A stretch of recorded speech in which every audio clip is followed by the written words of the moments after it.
लोकसभेच्या जागेवरील दावा भाजपला सोडावा लागणार। मिलिंद देवरा शिंदे गटामध्ये गेल्यामुळे भाजपला दक्षिण मुंबईची जागा शिंदे गटाला सोडावी लागेल, सूत्रांची माहिती। मिलिंद देवरा यांच्या शिवसेनेमधील प्रवेशानंतर अनेक काँग्रेस आमदार आणि पदाधिकारी शिवसेनेच्या वाटेवर, सूत्रांची माहिती।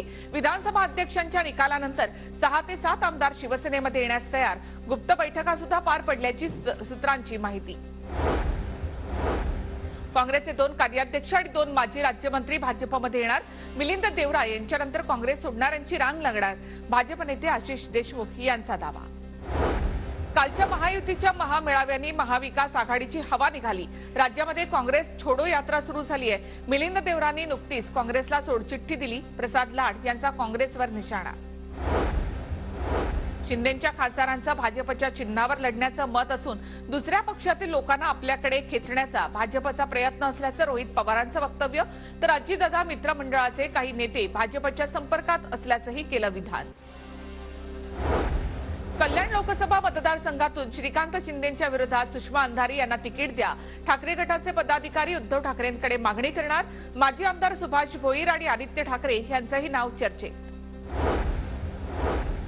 आम्ही ऑपरेशन केलं तर तुमच्या सोमय्या व्हायला तुमचा वेळ लागणार नाही, ठाकरे गटाचे आमदार नितीन देशमुख यांचा अमोल मिटकरींना इशारा। मिटकरींनी राऊतांवर केलेल्या टीकेचा नितीन देशमुखांकडून समाचार। शिंदे गटाचे आमदार महेंद्र दळवी यांनी घेतली राज ठाकरे यांची भेट। राज ठाकरे आज अलिबागच्या दौऱ्यावर असताना झाली भेट। शरद पवार उद्या सीमा भागातल्या दौऱ्यावर, चिक्कोडी मतदारसंघातून उत्तम पाटलांना मैदानामध्ये उतरवण्याची शक्यता। निपाणीमध्ये शरद पवार गटाचं मोठं शक्ती प्रदर्शन। नागपुरात रेशीमबाग मधील स्मृती मंदिरात आरएसएस आणि भाजपची समन्वय बैठक, संघ मतदानाची टक्केवारी वाढवण्यासाठी प्रयत्न करणार। मनसे अध्यक्ष राज ठाकरे यांनी घेतली महाराष्ट्र भूषण अप्पासाहेब धर्माधिकारी यांची भेट। रेवदंडामध्ये धर्माधिकारी यांच्या निवासस्थानी जात राज ठाकरे यांनी संवाद साधला।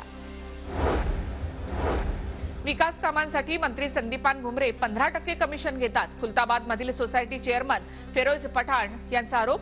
मजूर सहकारी संस्थांच्या निवडणूक प्रचार सभेत मंत्री संदीपान भुमरे यांच्यावर आरोप। 15% कोणी दिले, आरोप सिद्ध करून दाखवा, संदीपान भुमरेंचं आव्हान। तर निवडणुका जवळ आल्यामुळे आरोप प्रत्यारोप सुरू होतील, भुमरेंचं वक्तव्य।